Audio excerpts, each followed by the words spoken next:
Wow,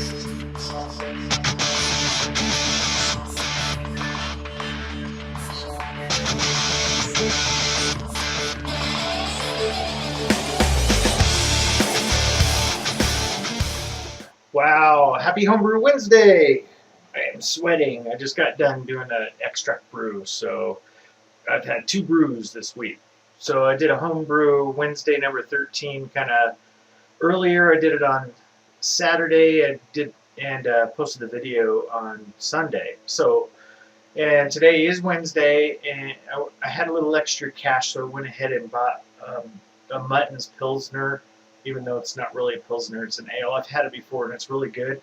And I used the Mutton's yeast. I used the Mutton's yeast on it last time, and I had no issues with it. But this time I'm going to use US-05 on it.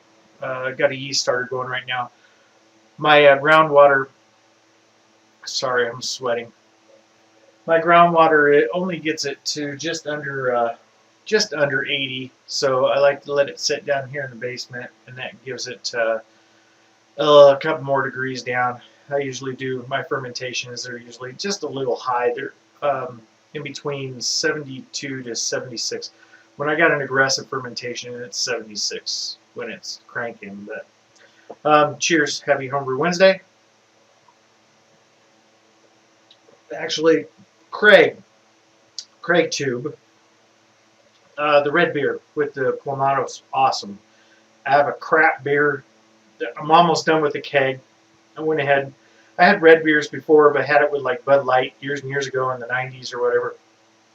And I used to get them at the club because they're actually pretty good for you and they keep you from getting too much of a hangover too. Doing a lot of dancing back then too, so it was a lot skinnier and everything. But that's another time, another story.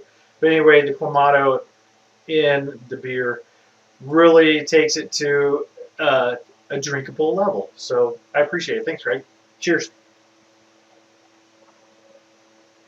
So this past Saturday, if you haven't seen the video, it's posted. It says Homebrew Wednesday 13. This is kind of the Homebrew Wednesday 13 official. So I made, if you haven't seen the video, I had made a honey brown ale. I'm trying to get into some of the darker beers because I wanted to try some more flavorful things. I've been turned off with a lot of the darker beers, the stouts and the porters because of the bitterness and stuff. I'm not really into the bitter stuff.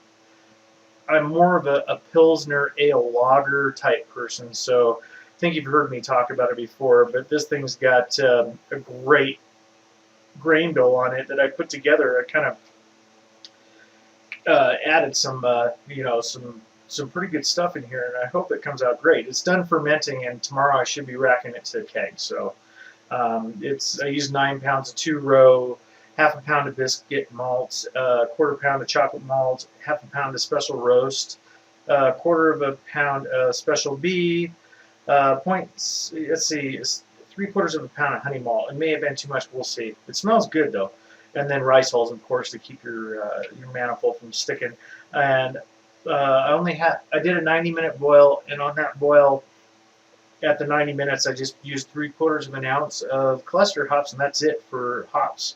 And then I used my harvested yeast for my US-04, and that guy had been going, and it is not bubbling anymore. It's pretty much done, and I'm expecting this thing to come out pretty high. It's probably going to come out to, I don't know, probably my expectations are too high, but probably around 7%. But it was fun. That was a fun weekend. Then this afternoon had to be over frickin' 90 degrees in Denver in the mid-September again. So I'm out in the garage, sweating my butt off, and I'm going to meet one of my homebrew buddies that I actually work with at my job, and going to have a couple drinks at the dry dock. He's a big beer dude too. So Dan, if you're watching, dude, I'll see you tonight, 7:30, and we'll do that. And then tomorrow night is the homebrew night. Gonna do that. It's at the Brew Hut my distributor of all things brewing that I deal with, and gonna go do that on Thursday night. So looking forward to that. I got my Colorado, was it Locale is what it's called. So I have two bombers ready to go. Pretty much drank all that up. Yeah, kegs are starting to get a little low.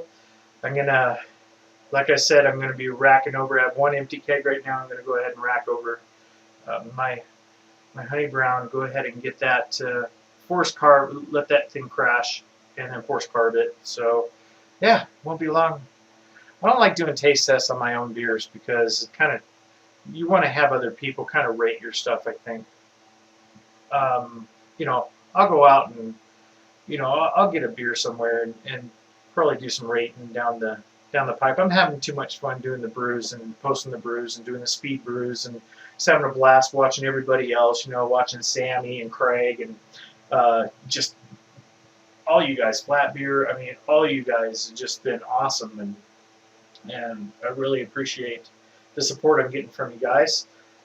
Again, this is Homebrew Wednesday number 13, and I'll go ahead and post some video of, you know, I'll probably compress this one into kind of a speed video. It's just an extract I did with Mutton's Pilsner. I added a pound of dry malt extract, the Pilsner Light dry malt extract, added a pound of dextrose to it, and boiled it probably, you know, 7 to 10 minutes. You don't have to do much. And I added an ounce of Cascade at the beginning. I love the taste of Cascade, so hopefully it gets some of that happiness come through. Hopefully it's not too strong. Hopefully I didn't put too much in, but oh well.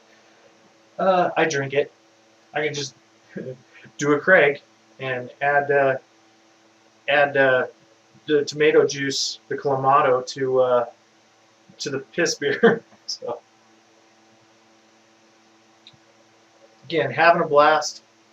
Hope you're all having a great week. And I will check in with you next week. I'm going to go ahead and take off, and you guys have a blast and enjoy the video. See ya. Oh, rock on.